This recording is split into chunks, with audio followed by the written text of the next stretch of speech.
Welcome to the Business Spotlight series. My name is Kay Cote. I am your podcast host here in Action Coach in Central Texas. And today I've got Josh Helm, owner of Texas Best Construction. Today we're going to be talking about his business, his journey through business ownership, challenges, best practices, and share a sneak peek to what it's really like to build and operate a business. If this is your first time on our channel, be sure to like and subscribe to get notifications when we drop new conversations just like this one. Well, Josh, welcome and thank you so much for being here today. I'd love to get a little brief overview of your background and tell us about your business.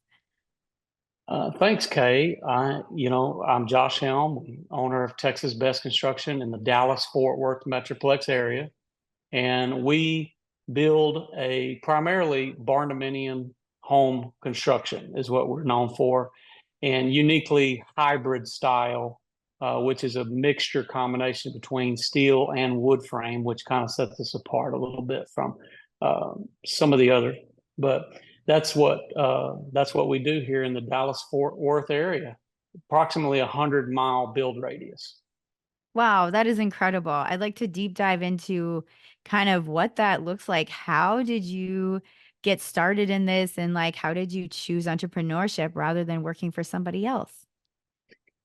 Oh boy, do we ever choose this, or is this chosen us? I mean, that's really the question. But I think ultimately, I've had my hand at pursuing doing entrepreneur type work, and had plenty of things that I'd tried to do out early on, and of course you regroup and you got to move on to what's making you money. But I had a kind of a collective experience involved in doing like insurance restoration work. I was doing a variety of that type of traveling work, which led me to diversify the type of work that I do later as the '08 housing market changed some things for us. I started to diversify the type of work that I did, moving me into doing the type of work more that we do today. But primarily, I would say what made me make the switch to start Texas Best was really just realizing, okay, we'd kind of moved to a certain point to where, it was evident that if we wanted to do things to a certain particular finishing abilities, it was going to be having full control over what we needed to do. So that was, I guess, what moved us in that direction. Oh, that is really powerful and really cool that you kind of saw what was going on and you were able to take that information and create something out of it. So, I'd like to hear kind of what does your current ownership look like right now? Are you the sole founder or are there outside investors or partners? It's we're primarily a small business. My wife and I, who are, I guess, co-partners in this, Brandy, and we do the day to day. It's family owned and operated in that sense. A lot of our family does work with us. We've got sisters, brother-in-laws, cousins. My son works with us now as well. So I think for us, there is a lot of that close knit structure, and but when it comes to being responsible, I guess it's me and her. Oh, that is cool. I love to hear about a husband and wife team. That's awesome. And so kind of like what does your role, like your specific role, what's your role in the business right now? Well, I like to tell everybody that I know a little about a lot, so this is what keeps me moving on. And as well, you have to kind of keep your nose into everything as a business owner, just not in micromanagement ways, but being able to tell what's good, what's not, and being able to make adjustments along the way if you need to. So that's, I think, really important for us. But my particular role and a lot of what I'm doing is more facilitating, like on the front end. I will be meeting with our clients, looking at the property, setting maybe locations up as to where our house placement's going to go when it comes to our build style, and looking for any potential problems that there might be at that time. when it comes Mhm. to finding a good place to build a home. And then, of course, I'm the face and out there promoting and doing the things when it comes to our social media presence and some of those things as well. But I also build the pad site. So like, we bring out equipment and put all that work together. So a little bit of time on the tractor or the skid steer is probably where I like to spend a lot of time. Yes, it sounds like it's a multifaceted role, like many business owners, and Mhm. it's really cool to hear that, and I kinda like to dig in a little deeper. How like, if you had to break down your hours, how many of those hours do you spend working on kind of like the job of the business, and how much would it be, like, on that strategy, planning, marketing, all of the internal stuff?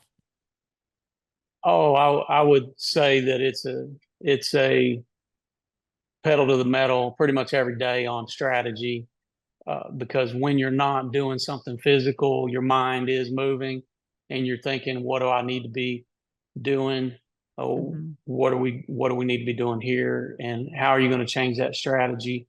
And I think for today's market and the way businesses work, for us, we're not only a construction business, but we've become a media business in that sense to where we are constantly sharing ideas as well as our knowledge base as far as best practices and things like that. So there's plenty to do, on a daily basis. When I'm not doing something that's directly for the company, we're doing something that's promotional in regards to um, making a short for a YouTube channel or something on Instagram, or trying to have some kind of context that we can put out there to share Mhm. for our follower base, because we're not just a construction company, but we also share best practices and we help to influence the market when it comes to the barnominium. Oh, that is really cool, which is kind of leads me into my next question. This kind of goes into like what makes your business special, what makes it unique, and like who primarily does your business serve? Like if I were in your audience, how would I know I'd be a good fit for one of your homes? Sure. So, our primary customer is those that are looking to buy into something that maybe is a little bit different than the norm from the whatever the old hat was. The barnuminium has become such a trend for reasons such as flexible design, reasons such as energy efficiency, for durability, for low maintenance. Some of Mhm. these things, people that fall in those categories, maybe are looking to retire, or maybe an early couple who is looking to establish and maybe buy a place that they don't have to have a lot of worry. It really fits the mold for a lot of people, like hobbyists, people who are looking to be maybe they're a car mechanic, or maybe they're just a car hobbyist where they're looking for a large shop, an open design where they could have it all under one roof. So Yeah. these are some big aspects of why people like choose us. Mhm. One of the things that's unique too for us is our hybrid style of build, because we've really taken every aspect of building a barnuminium and made it purposeful for uh, intent, to where we're not just throwing a metal building up and putting a house on the inside. Ours is designed that way from the start, meaning that we've got better wall systems and flashings and all those things that align Mhm. with having a home inside of a metal structure. That is really cool. I have like done some studying on the concept, and I think it's incredible what like it's the flexibility that it really Yeah. offers. Yeah, there's no load bearing walls. So like Mhm. all of your main load is ran on the perimeter of the exterior of the home, Mhm. meaning that you could pretty much do your layout any way you wanted on the interior. So That's it's, cool. yeah. And kind of looking at like how would your competitors compare with you? Competitors, I think, we don't really look at it like we're in competition with somebody else, as much as we're looking to help hopefully influence other people to build more of our style, Mhm. because we feel like uh, we owe it to the barndominium industry as a whole, because it's given us so much when it comes to the trend and the popularity of these homes, that we really choose a good method and and strategy to put these things together. So for me, it's not like we're against the other guy and those kind of things when it comes to competitively. Of course, you Mhm. always have your, oh, your edge, right? You're trying to be out there, but in terms of pricing and standpoints on that end, it's not so much in a competitive over, who can be the cheapest in that sense, but more of a term of how can we help promote everybody to do this correctly? Because Mm. I think some of our competitors or cohorts, or however you want to say it, people on the other side of the aisle are not building maybe with the intent the way that we do, which Mhm. there are some distinctive differences in styles of build. You've got your post frame Barnominium, which is all wood construction, which is predominantly done more in the mid west to northern areas. And then here in Texas, it's predominantly more steel frame construction where I'm at, and a lot of people in our area do it differently as well. But Yeah. there are different ways, many different ways, to try to accomplish building a barnuminium home. Hmm. That's really cool to learn about. And it kind of goes in perfectly into the next topic of marketing, which is always one of those things that's there. And it's, hearing about your business and hearing about what you do has been really insightful. So I'd love to hear I'm curious about kind of what you're doing for your marketing. And so what are some of the strategies that you're using right now? Well, I think marketing has been a focal point for us. To me, I don't think anybody that's in business today. I look at it like this: if you have an airplane but no pilot, it's pretty. Having an airplane with no pilot is like having a business with no marketing, in my Mm. opinion. Hmm. Like the marketing side of it today, for so much has changed. I've been around long enough to know what it's like to market where you have to pay for every piece of mail you put in somebody's Mm. hand. And I know that, spending 15, $20,000 on a marketing campaign, and what that pressure's like, as opposed to now you've got social media, you've got all these aspects of it where it really doesn't cost you anything, to put your name out there and to put your stuff out there. So for us, we love the ability to be able to share our knowledge, as well as to I feel like be an industry leader so that we can help, you know keep things at a certain standard. This has been a huge thing for us. So the marketing side of it for us is not so much salesy. We're not trying to sell Mhm. necessarily every time we're putting something out, but on the marketing aspect has been a huge thing. That's probably 90% of our business somehow, some way stems from social media. Yeah. Yeah, definitely. So that's been kind of the trending lately. And is there a specific social media that you feel has brought you the most business, or is it kind of across like the gamut? We kind of look at it like it's a collective effort. You need to be Mhm. everywhere. Mhm. I kind of follow the Gary V mindset of the attention is the new currency. You know, Mhm.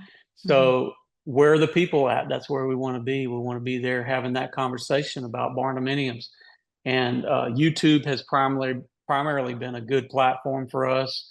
It's definitely been the easiest monetized platform to get Mhm. started, and we've had a tremendous amount of success on our YouTube channel, as well as Facebook and Instagram.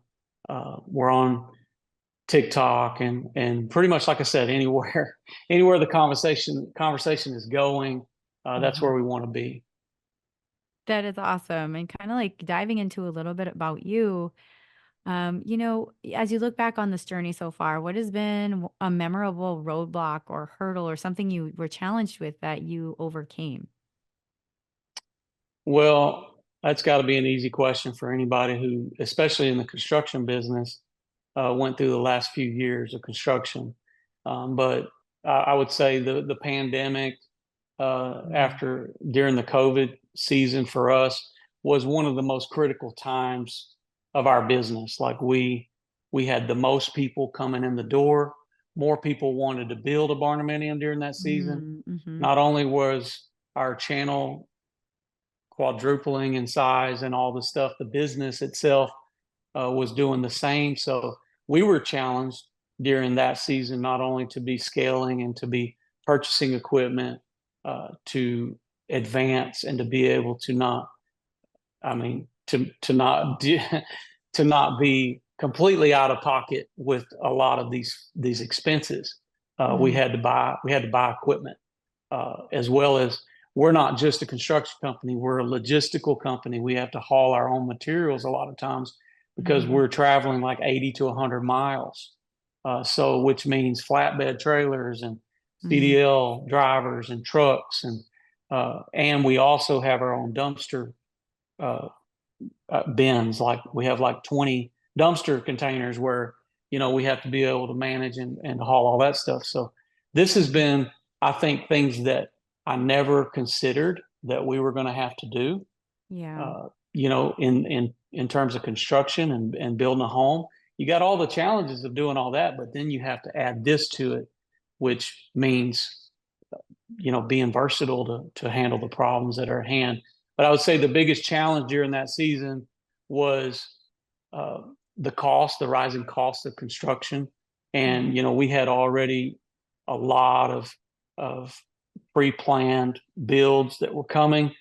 We had a lot more jobs than we probably felt comfortable with having at that season as well, Yeah. which meant we had to get to the grind to make it all happen while the carpet's being pulled out from under you because your cost and all that stuff, all the market changed and rose tremendously. So Yeah. we're glad to be on this side of that season. Oh, 100%, kind of, and that goes right into looking at what's next. What do you have planned for the next 3 to 5 years? I would say our agenda moving forward is to do better, is to be more efficient with our build times, to provide better service. This is constantly our effort, which has always continuously been that way. But we've proven we can finish these projects. We just want to finish them a little bit quicker and a little more efficiently. That's always the challenge of anybody's business is to how can we be more efficient. But I think also, we're looking to continue our efforts in the overstretch of the market because we have such a widespread reach, uh, really all over the country. People who look to us for answers about barnuminiums, we Mhm. would like to partake in some of the market share that we have there, meaning providing plans. These are some of the things that we've started to do here currently to help maybe facilitate others who want to build our style of build Mhm. in other states all across the country because we really feel like our hybrid style of construction is unique in the sense that it should be duplicated. So Yeah, that's really incredible goals. And, thinking about goals too, what's your personal approach to goal setting within your business? How many goals do you set at a time, or how do you make your goals happen? I think you just aim in a direction and start heading there. That's really that's really my goals. Kay, when we set out to start this business, let me tell you, it wasn't anything strategic about getting to the point where we're at now.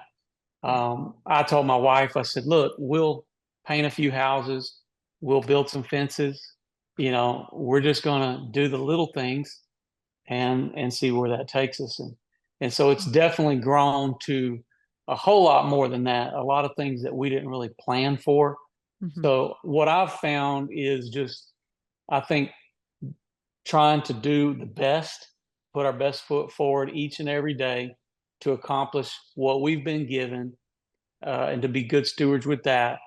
And more is going to come. Like I'm not worried about reaching certain goals of certain things. Obviously, we want to see an increase, right? Everybody wants to see an increase, but there's certain things that aren't practical for maybe more business, or it's really about deciding like how much of your life do you want to give to this, Mhm. So for us, like we want to be able to reach some of these outer perimeters, and hopefully we'll be able to increase some of our reach at some point in time.